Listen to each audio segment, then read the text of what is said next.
અમરેલીના સાવરકુંડલા એપીએમસી દ્વારા વેપારીને નોટિસ ફટકારવા મામલે વિવાદ વધુ વકર્યો છે। ખેડૂત સાથે ગેરવર્તન બદલ વેપારીને નોટિસ ફટકારવામાં આવી હતી, જેમાં એપીએમસીએ વેપારીએ લીધેલો માલ યાર્ડની બહાર લઈ જવા મનાઈ ફરમાવી છે। જે વિવાદને લઈને જાહેર હરાજી બંધ થતાં ખેડૂતોની મુશ્કેલીમાં વધારો થયો છે, ત્યારે ખેડૂતો પરત લઈ ગયેલી જણસી માટેનું વાહન ભાડું ચૂકવવા માંગ કરી રહ્યા છે।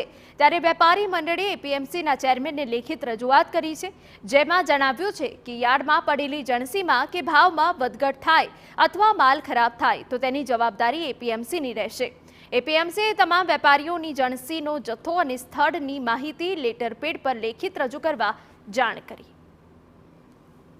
જ્યારે માર્કેટિંગમાં વીજ હડતાલ પડી ત્યારે ખેડૂતોનો જે માલ હતો એ ખેડૂતો પાછો લઈ ગયા। એ ખેડૂતો અત્યારે ભાડાની માગણી કરી રહ્યા છે, એટલે એ ભાડાની માગણી માટે ખેડૂત વેપારીની કોઈ એવી ક્ષમતા નથી કે ખેડૂતને લઈ ગયેલ માલનું ભાડું ચૂકવી શકે। પણ એ વેપારી અને માર્કેટિંગ બોર્ડ અને કિસાન સંઘ બેઠક ચાલુ થઈ અને અમે તાત્કાલિક એનો નિવાડો લાવવા માટે અત્યારે અમારી વાટાઘાટ ચાલુ છે।